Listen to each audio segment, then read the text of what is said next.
Okay, I'm going to do question 6 and 7 in one go because question 6 is so short. We've got a question about the difference between elements, mixtures and compounds here, and we're given diagrams with particles in them representing different mixtures.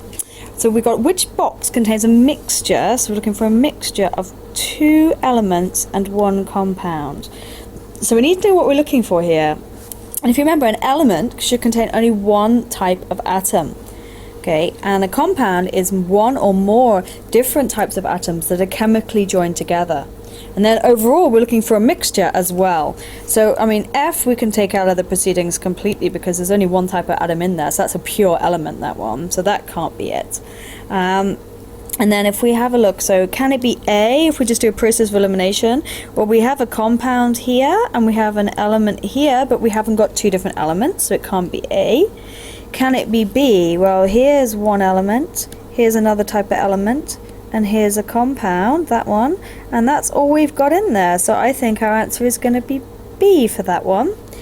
Okay, let's go on to the second one then. Which box contains 4 molecules? Now, molecules would be more than one atom, okay, joined together. They could be the same, okay, or they could be different.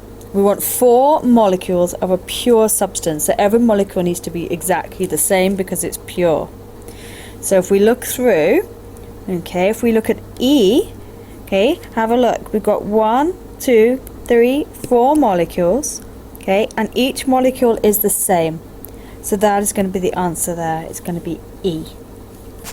Right, question 7. For each of the following, give the name of an element. It has to be an element. Okay, you can't name any compounds in this question that fits the description.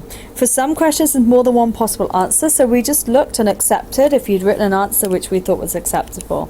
Right, we want a volatile liquid at room temperature, and it's got to be an element. There's actually only 2 elements that are liquids. Okay, that is mercury and bromine at room temperature, and only one of them is volatile. Volatile means something that changes into a gas very easily, and hopefully you remember from when you learned about group 7 that bromine is a very volatile liquid. So when you've got it, if you have like some bromine on the desk in front of you, you can actually see it turning into a vapor right in front of your eyes. Okay, B, an alkali metal that is harder than sodium. So if you refer to your periodic table that you were given, you'll see sodium is the second alkali metal down. Okay, and hopefully you would learn that, you remember when we learned about group 1, that they actually get softer as you go down. So there's actually only one metal there which is above sodium in group 1, and that's lithium. So that must be the answer to that one. There's no other answers possible. Right, question C, an inert element. Now, inert means unreactive.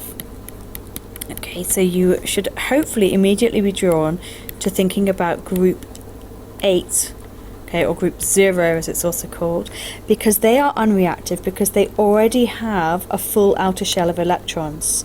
And so you could choose any element from group 8 to write in here. So for example, you could have written helium, or you could have written neon. So any group 8 element would be fine. Right, has 3 electrons in its outer valence shell. Okay, and so you've got to look here, you need to be looking for something which is in group 3. And again, if you go back to your periodic table, which is at the front of your exam, and choose an element from group 3. Okay, so you could have had, sorry I can't spell, boron. Okay, or you could have had aluminium, for example. Okay, or you could choose any from group 3. Right, burns in oxygen with a bright, we changed this, it's not blue anymore, it should say white in your exam, flame.